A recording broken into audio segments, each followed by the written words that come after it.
de eletrônica de potência. Lembramos que o material está disponível na plataforma Moodle, na página do professor e no canal do YouTube. Nesta aula falaremos sobre componentes eletrônicos, então vamos fazer uma pequena revisão dos três componentes passivos, resistor, capacitor e indutor, dos diodos semicondutores e dos transistores, e ao final a parte de cálculo térmico. Então todo equipamento eletrônico ele é construído essencialmente a partir de componentes passivos e ativos, então com resistores, capacitores, indutores e transformadores, e transistores e diodos dos mais diferentes tipos e também circuitos integrados. Então estudar os componentes eletrônicos é essencial em qualquer curso da área de eletrônica, assim também aqui no curso de eletrônica de potência. Então o resistor é o elemento de circuito que tem a propriedade de se opor à passagem da corrente elétrica, provocando então uma queda de tensão. Mostramos aqui o símbolo do resistor e o diagrama fasorial, identificando que um resistor ele não provoca defasagem entre tensão e corrente, ou seja, a tensão e a corrente no resistor estarão em fase e, portanto, a impedância de um resistor é igual à sua resistência e que tem apenas parte real e não tem parte imaginária. Por sua vez, o indutor ele é o componente de circuito que tem a propriedade de se opor à variação da corrente elétrica. Então, o indutor ele provoca um atraso na corrente elétrica de 90 graus, ou seja, no circuito eu terei então uma defasagem de 90 graus entre a tensão e a corrente. No diagrama fasorial, então, a impedância de um indutor ela é positiva, com 90 graus, representado pelo J, e com a sua reatância indutiva, representada pelo XL. O XL é, então, ômega vezes L, em que ômega é a frequência angular, sendo que a frequência angular é dada por 2π vezes F, em que F é a frequência, então, em Hertz. Então vejam que o comportamento de um indutor, ele depende da sua indutância e da frequência de operação. Então a impedância de um indutor, ela aumenta na medida em que a frequência aumenta. Em corrente contínua, que a frequência é zero, a impedância do indutor é nula. Então o indutor ele é um curto-circuito em corrente contínua. Já para frequências tendendo ao infinito, o indutor será um circuito aberto, ok? Então a lei de Ohm sobre o indutor, ela é V L dI dt. dI dt significa justamente a derivada da corrente, ou seja, a taxa de variação da corrente no tempo, quanto a corrente varia no tempo. Para circuitos em que eu tenho uma indutância praticamente pura, que nós vamos ver ao longo da disciplina, nós podemos usar uma aproximação que é representar a tensão no indutor como sendo a sua indutância L vezes a ΔI sobre ΔT, em que ΔI é a variação linear da corrente e ΔT é o aumento linear no tempo, ok? E para estudos, então, em corrente alternada, podemos usar fasores e aí, então, calcular a corrente a partir da tensão dividido pela impedância do indutor. Já o capacitor é o elemento dual do indutor. Então o capacitor ele tem a propriedade de armazenar cargas elétricas e, portanto, ele provoca um atraso na tensão elétrica. Então, no capacitor, a corrente está 90 graus adiantada em relação à tensão. Portanto, no diagrama fasorial, a impedância do capacitor ela aparece como negativa, porque ela é calculada como sendo 1 sobre J XC. 1 sobre J é o ângulo, e 1 sobre J significa menos 90 graus, então, menos J. E XC é ômega vezes C, o XC é a reatância capacitiva, ômega a frequência angular e C a capacitância. Então, a reatância capacitiva XC é ômega vezes C. Ômega é 2π vezes F. F, então, é a frequência em Hertz, ok? Então vejam que o capacitor tem um comportamento dual em relação ao indutor. Na frequência zero, então a impedância de um capacitor será infinita, porque 1 sobre JXC significa 1 sobre J ômega vezes C, o ômega será zero, porque o F é zero, portanto 1 sobre zero é infinito. Então na frequência zero, ou seja, em corrente contínua, o capacitor é um circuito aberto, que a impedância dele é infinita. Já para frequências altas, o capacitor se comporta como um curto-circuito, porque a impedância dele cai na medida que o ômega e o F aumentam. Okay? Então essa propriedade do indutor e do capacitor de alterar a sua impedância com a frequência, ela é utilizada nos conversores CCCC, os conversores de corrente contínua para corrente contínua, para se fazer o filtro da tensão de saída. Ok? A lei de Ohm no capacitor é representada como I, sendo C vezes dV dt. Ou seja, a corrente no capacitor é a capacitância vezes a derivada da tensão, vezes a taxa de variação, ou seja, a taxa de crescimento ou decrescimento da tensão. Novamente, podemos linearizar fazendo I igual a C, que multiplica ΔV sobre ΔT, em que ΔV então é a variação da tensão no capacitor. Tensão inicial, tensão final. E o ΔT, a variação no tempo. Ok?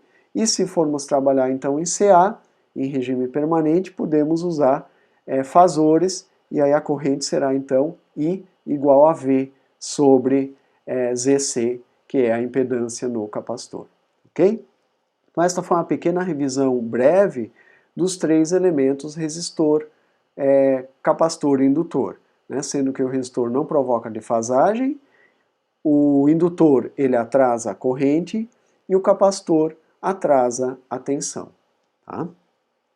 Bem, os elementos de circuito que vamos utilizar na próxima parte da matéria, que são os retificadores, são os diodos semicondutores. Então o diodo ele é um elemento de circuito não linear, porque ele tem um comportamento em que a sua curva ela tem variações abruptas, que é construído a partir de uma junção P com N, em que P é um material que tem portadores positivos ou falta de elétrons, e o N é um material que tem portadores negativos ou excesso de elétrons. Quando esses dois materiais são encostados, são unidos, surge então a barreira de potencial e o diodo semicondutor. Nessa junção, a barreira de potencial que surge é que provoca a queda de tensão e que nós conhecemos por 0,7. Então ali na figura em que eu tenho a corrente como resultado ou como função da tensão no diodo, a partir em torno de 0,7 é que o diodo entra em condução na região direta, ok? Esta tensão de 0,7 é justamente a queda devido à barreira de potencial. Este 0,7 ele é um valor aproximado, porque cada diodo tem correntes e tensões diferentes e, portanto, este valor será diferente, e ele é apenas um ponto daquela curva. O 0,7 não é um valor absoluto que vale para qualquer situação. Não, o 0,7 ele vale para uma determinada corrente muito específica, ou seja, naquela curva ele é um dos pontos. O diodo começa a conduzir levemente a partir de 0,4, 0,5, e aí em 0,7 está praticamente em condução plena, ok? Por outro lado, na região reversa, então no sentido contrário da corrente no diodo, né, porque a região direta é a corrente que a seta do diodo aponta. Esta é a corrente direta, do anodo para o catodo, ok? E esta é a polaridade, então, da tensão direta, mais e menos VD, tá certo? Já no sentido contrário, a corrente reversa, ela é nula. Aí existe uma pequena corrente da ordem de microamperes que a gente praticamente despreza. Só que a partir de uma determinada tensão, o diodo pode entrar em condução reversa. Esta tensão é chamada de VRRM. É uma tensão reversa repetitiva máxima. Então, naquele ponto, o diodo entra em condição. Como um exemplo, o diodo N4007, esta tensão é de 1000 volts. Então, se eu colocar o diodo em um circuito e a tensão reversa sobre ele passar de 1000 volts, ele vai entrar também em condição na região reversa. E quando ele entra em condição na região reversa, ele pode ser danificado por excesso de temperatura. Tá? O que danifica sempre um semicondutor é a elevação de temperatura, e aí então a junção dele, que é uma parte muito pequena, pode, por exemplo, fundir, ok? Ou evaporar o material e aí então abrir literalmente, tá? Então o problema de um semicondutor que leva a danos, né? A sua inutilidade é o excesso de temperatura, tá ok? Muito bem, as principais características de um diodo que nós devemos observar então ao fazer a escolha de um diodo semicondutor a partir do catálogo são a sua corrente direta, que é uma corrente média, ou seja, uma corrente contínua, é a corrente que ele pode conduzir continuamente, né, por um tempo qualquer que você queira, tá? Então o diodo N4007, esta corrente é de 1 ampere, que é o exemplo que estamos mostrando aí, os diodos da série 4000. Então é a corrente IF, AV, F de corrente direta, de forward, e AV de average, que é valor médio.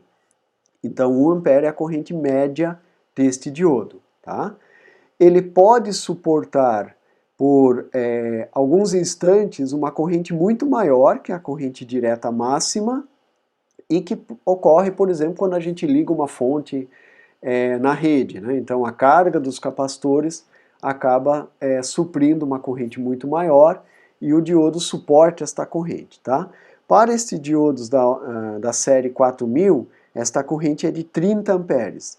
Então tá na tabela do lado direito, né, mostra a corrente média 1 ampere e a corrente IF-SM como 30 amperes, né, que é a corrente então direta, máxima e de surto. Surto porque é algo que não ocorre o tempo todo. Eu não posso repetir isso a cada semiciclo, por exemplo, de um retificador, ok? Eu posso provocar isso na hora que eu ligo o equipamento.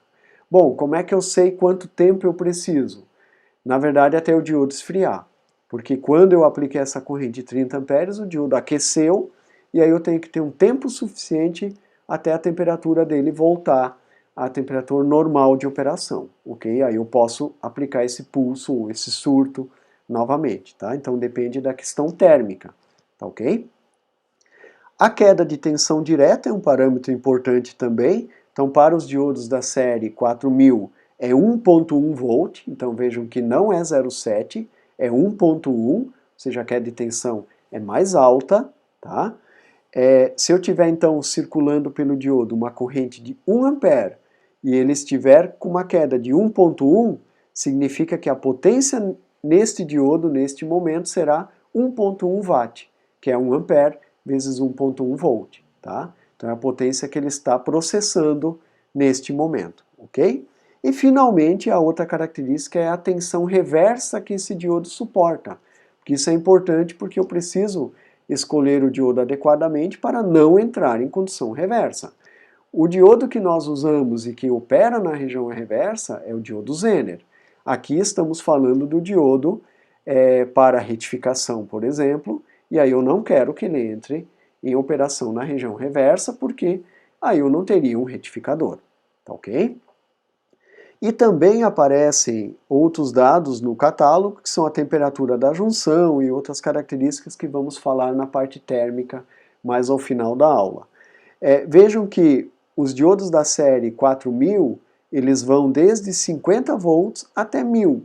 O diodo 4001 é para 50 volts, o 4002 para 100, 4003 para 200, o 4004 para 400, 4005 para 600, o 4006, 800 volts e o 4007, 1000 volts. Nos experimentos de laboratório, muitas vezes nós usamos em 15, 20 volts o diodo N4007. Poxa, mas eu estou usando um diodo de 1000 volts em um experimento de 15, 20 volts. é que o diodo 1N4007 tem um custo bastante baixo por ser um diodo que se aplica, né, em qualquer retificador, seja na rede de 110, seja na rede de 220, seja na rede trifásica de 380 ou em baixa tensão. Então o custo dele é tão baixo que a gente acaba comprando em quantidades grandes, né, o 4007, e acaba usando ele então na bancada também para circuitos de menor tensão. Uma coisa importante que vocês não viram lá nas aulas de eletrônica e que é característica dos componentes para correntes e tensões mais altas, né, os diodos para correntes e tensões mais altas, é a recuperação reversa.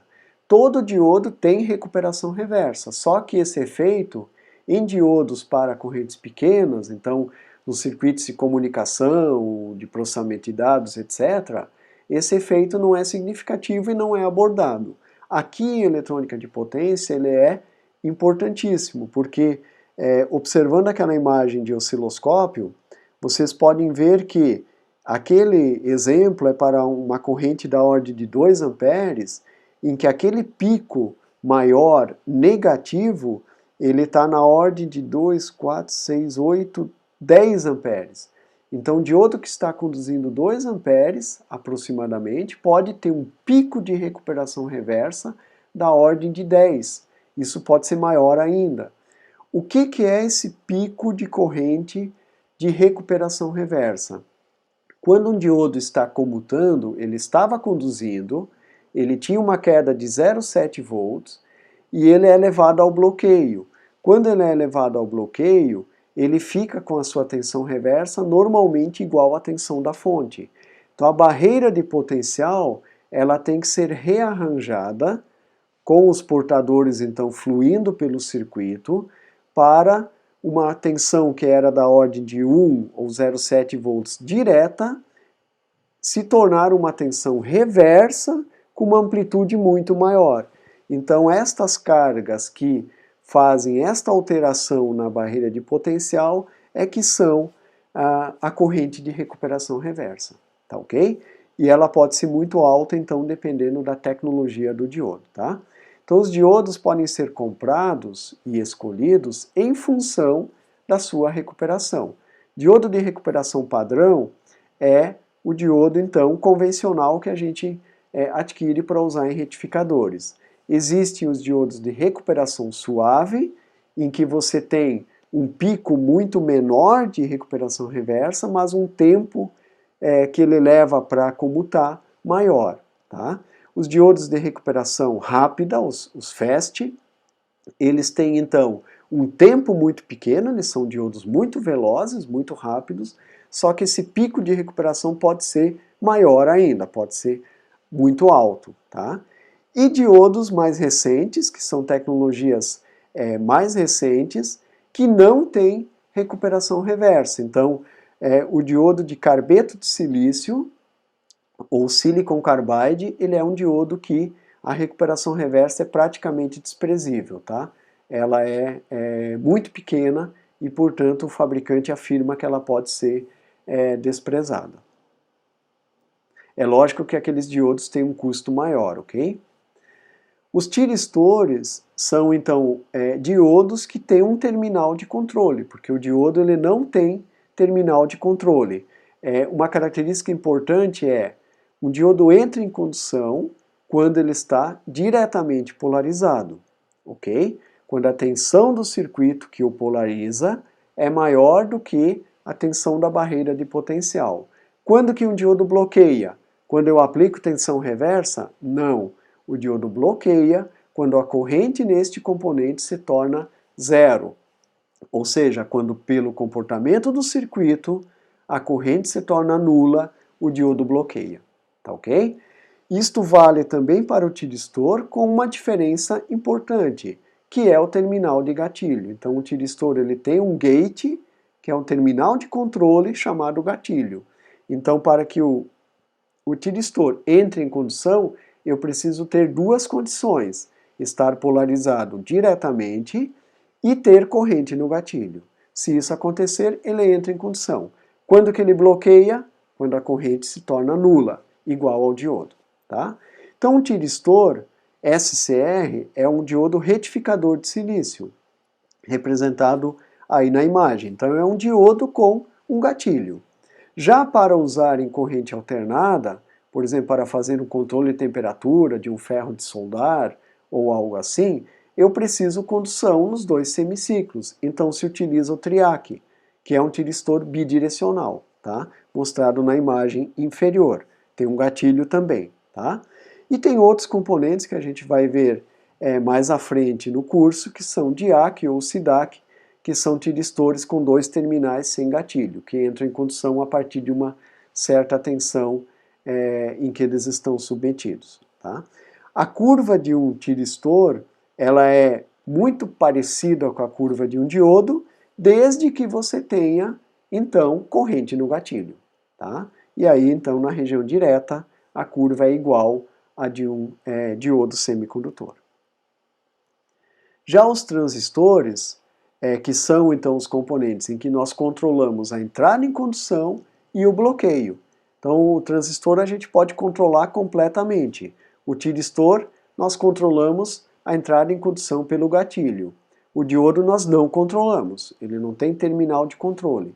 Já o transistor, ele tem ou uma base ou um gatilho, dependendo da sua tecnologia, e aí nós podemos então controlar a entrada em condução e o bloqueio desse componente. Por isso que o transistor foi o componente eletrônico que provocou realmente uma revolução na área de eletrônica, porque permitiu então construção de amplificadores, receptores de rádio, receptores de televisão e assim por diante, né, e posteriormente os circuitos integrados, e aí então a miniaturização dos dispositivos eletrônicos. Nós vamos utilizar o transistor em duas regiões, porque ele possui três regiões de operação. O corte, que é a região de operação quando ele não está conduzindo, então eu não tenho, por exemplo, corrente de base num transistor bipolar, e aí eu não tenho tensão de coletor, corrente de coletor. Tá? Então ele estará cortado e, portanto, corrente de coletor será zero para um bipolar.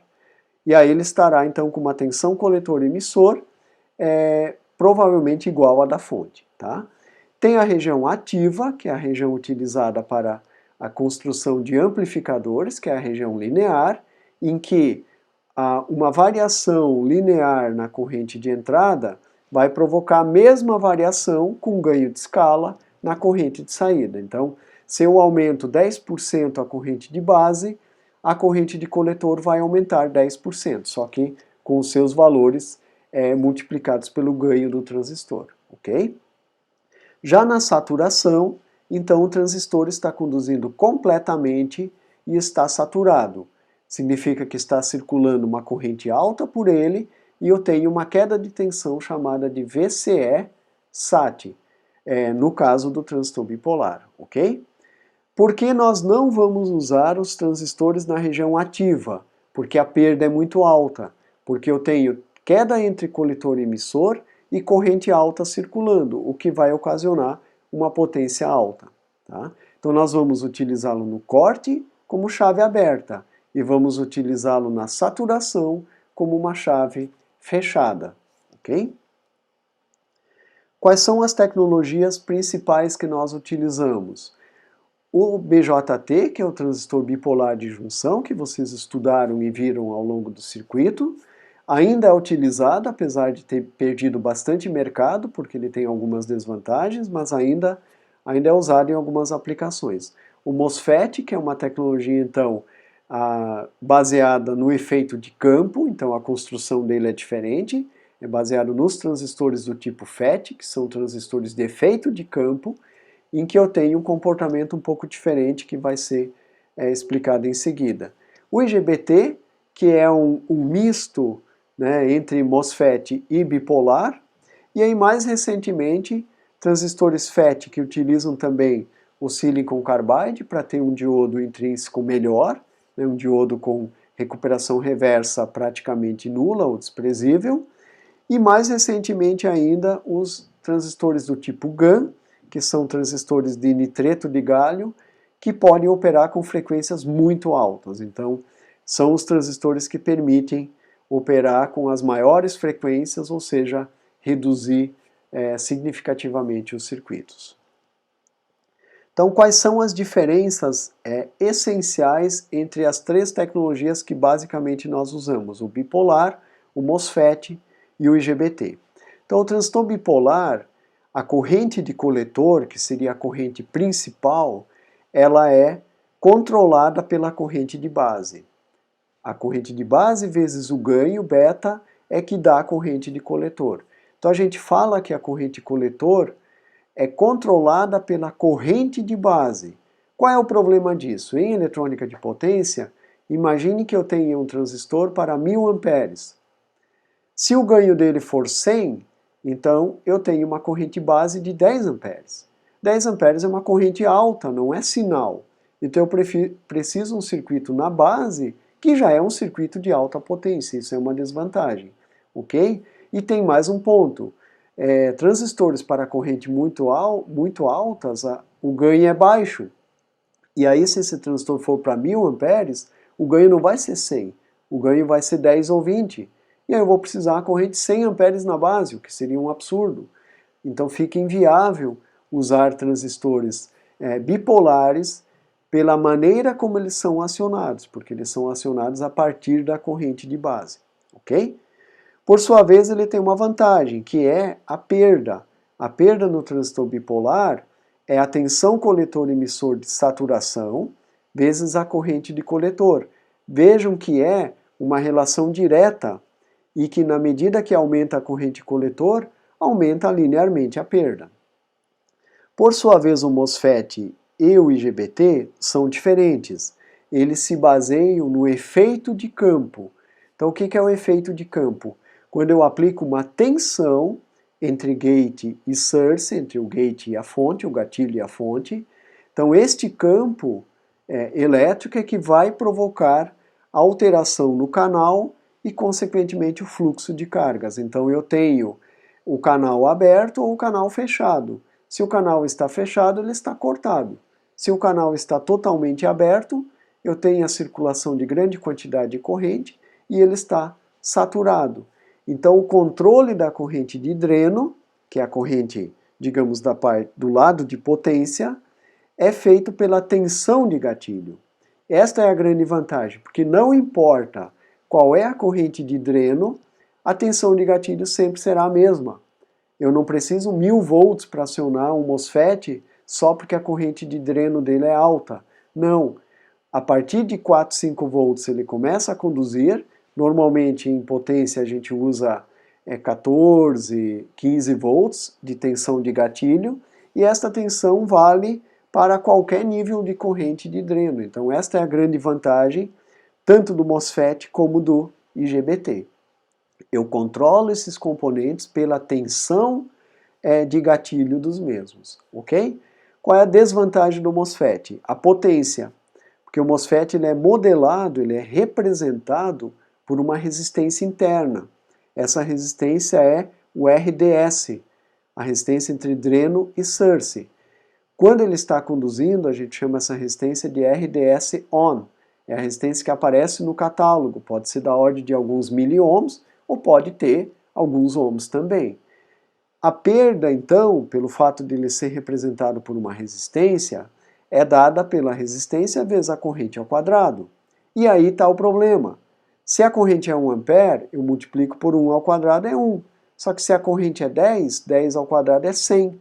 Então o fator aumentou não em 10 vezes, aumentou em 100 vezes. Então aumenta exponencialmente. Na medida que a corrente é muito alta, a perda vai ser muito alta. Então por isso foi desenvolvido o IGBT, porque ele faz um misto entre o bipolar e o MOSFET, tendo então o seu acionamento por tensão no gatilho, mas tendo a perda igual do bipolar. Então, perfeito, conseguimos resolver todos os problemas. Temos acionamento por tensão, que é excelente, e temos perda linear como o bipolar. Não é bem assim. Toda vantagem tem uma desvantagem. Então o IGBT ele não consegue ter velocidades tão altas como o MOSFET. Então eu perdi em frequência de operação. Tá? Enquanto que o MOSFET pode trabalhar em frequências até megahertz, o IGBT não consegue ir tão longe não, ok? Bem, para finalizar então esta parte sobre componentes, que é um resumo, né, uma síntese, vamos falar um pouquinho sobre a parte térmica, porque, como eu falei lá no começo da aula, o componente ele pode ser danificado pelo excesso de temperatura. Então, se a potência que esse componente está processando, seja um diodo, seja um transistor de qualquer modelo ou um tiristor, o que vai provocar problemas nesse componente é a potência dissipada sobre ele, ok? Então, a perda sobre esse componente. Esta potência vai gerar calor lá na junção, que é o ponto mais quente, e nós temos que trazer este calor para fora até o ambiente. Então, para isso, nós usamos um modelo chamado modelo térmico, em que nós representamos a dificuldade desse calor fluir como uma resistência térmica. Então, entre junção, que é o ponto mais quente, e a cápsula, que é o corpo do componente, nós temos uma resistência chamada RJC, que é a resistência junção-cápsula. A seguir, nós temos cápsula dissipador, porque às vezes a gente coloca mica para fazer isolamento elétrico, quando a gente não quer que a parte metálica do transistor toque na parte metálica do dissipador, para não provocar curto, ou não conectar o transistor ao GND, enfim. Então nós usamos um isolante que é um isolante elétrico, mas é um bom condutor térmico, que é a mica, por exemplo. Okay? Então esta resistência é representada por RCD. Também muitas vezes usamos pasta térmica. Qual é o objetivo da pasta térmica? Uniformizar a superfície.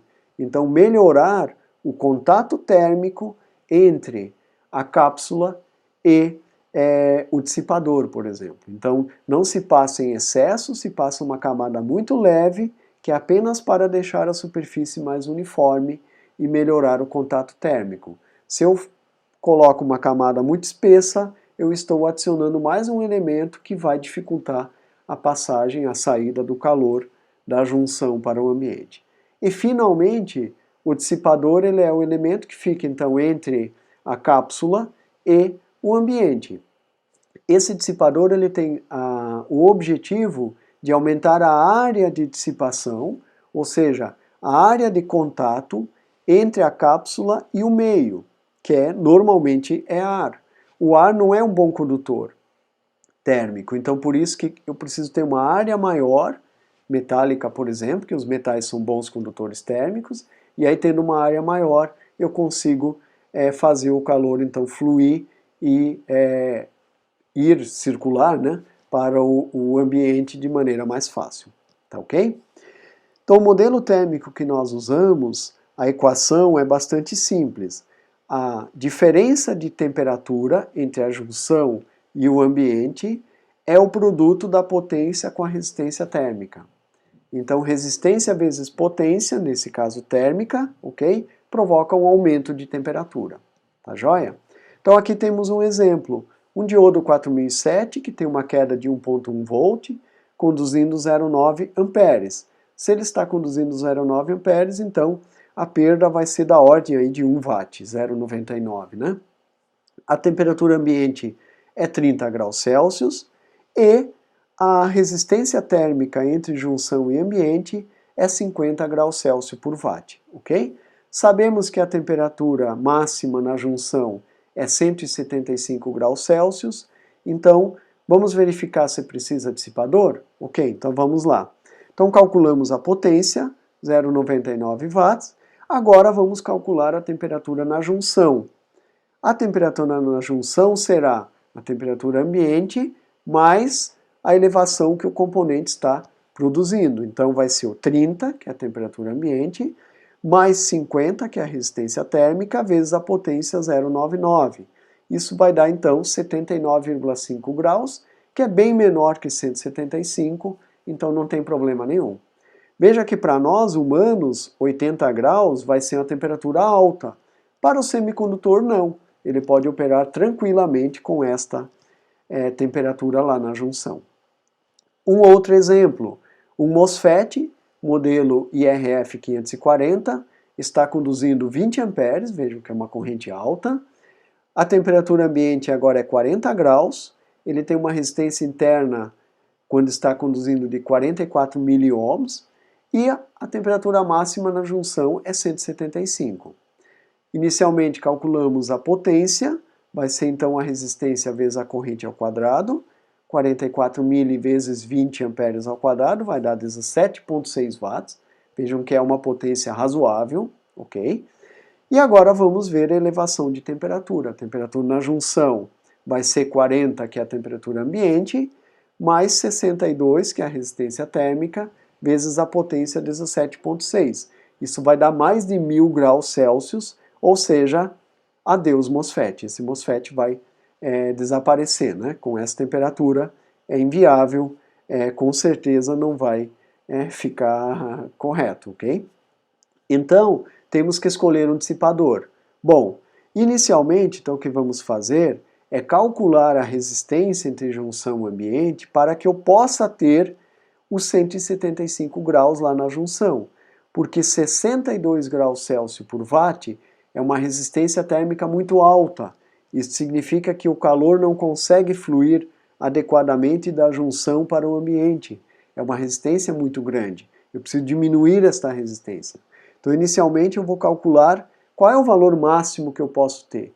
O valor máximo que eu posso ter é a temperatura na junção, 175, menos a temperatura ambiente, 40, dividido pela potência. Isto dá 7,67. Então, eu não posso ter 62. Eu posso ter no máximo 7,67 de resistência. Isso significa então que a junção ficará com 175, ok?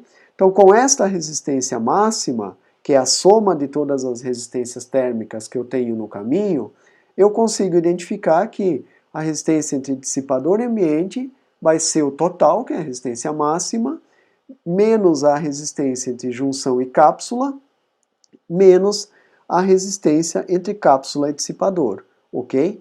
Então, vai ser da ordem aí, considerando a resistência entre cápsula e dissipador e entre junção e cápsula da ordem de 1 grau, tá? Uma aproximação aqui, vai ser uma resistência de dissipador aproximada aí da ordem de 6,67 graus Celsius por watt. Então, com esse parâmetro, eu vou pegar um catálogo de dissipadores e vou escolher o dissipador adequado, ok?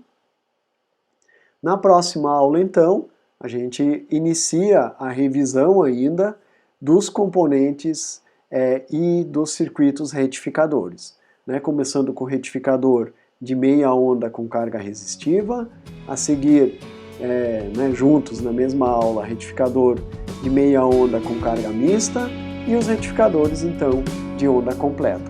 E aí, mais ao final, então, o retificador de onda completa com filtro capacitivo. Ok? Então agradecemos a atenção de vocês e aguardamos então vocês na próxima aula. Obrigado.